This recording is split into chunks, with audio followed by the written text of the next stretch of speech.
Welcome back to the Dichotica Devlog. Dichotica is a lighthearted RPG with a unique battle system where players can position their characters to avoid damage. The game is being developed by a team of 2 friends, and I'm tracking the progress of creating the game through this series of devlogs. This is episode 9. One of my goals from last episode was to finish updating the dialogue system, and I'm happy to say that it's done. The script file that now contains all of the dialogue ended up being over 900 lines long. Moving dialogue over and reformatting it took a good chunk of time, but I'm happy to have it finished.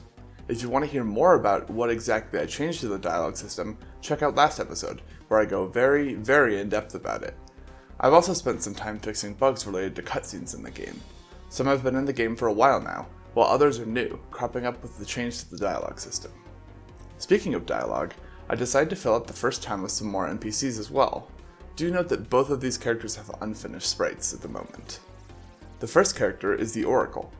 In some RPGs, it can be difficult to tell where to go, so many have some sort of hint system. The Oracle is the hint system for Dichotica.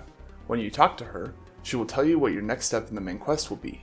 This prediction of what you will do next also comes with a warning about your impending death that may be slightly less accurate. While her services are free, she makes a profit by selling people charms that will supposedly prevent this untimely demise. These charms give a little bit of resistance to an upcoming element that players might have to deal with, so perhaps they actually will stop them from dying. The next character is an inventor, and an acquaintance of your second party member, who doesn't really like him that much. He enjoys making terrible puns and sends you on a side quest to gather a unique material called tube moss. In exchange, he'll give you a prototype of his latest invention, a unique piece of equipment that will be very useful. Probably. To find this moss, you'll have to travel on the Molten Path, a trail leading up the side of the Taruntus volcano. This area is covered in cliffs and pits of lava, a dangerous place for sure. The many pipes pumping lava out of this volcano lead to the geothermal plant, where it's processed and sent to the homes and businesses of the area.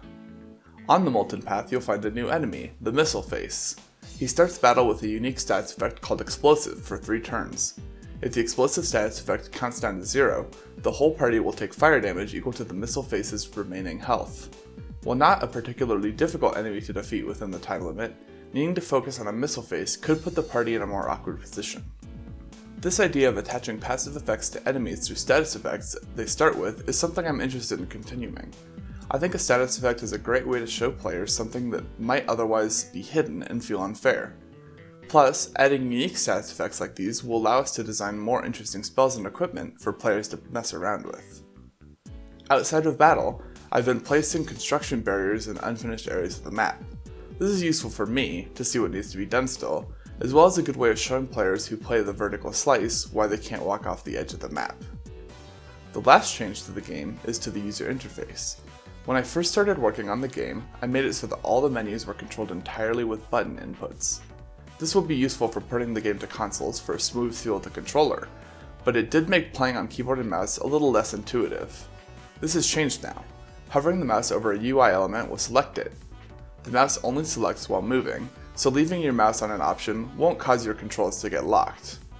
I also plan on making this a toggleable option, so players who plan to play only using a keyboard or a controller can shut off the mouse control entirely. That's it for this episode. The game is coming along slowly but surely. I'd love to hear what you think in the comments, and if you want to keep following the progress of Dichotica, I'd appreciate it if you subscribed. Thanks, and have a great day.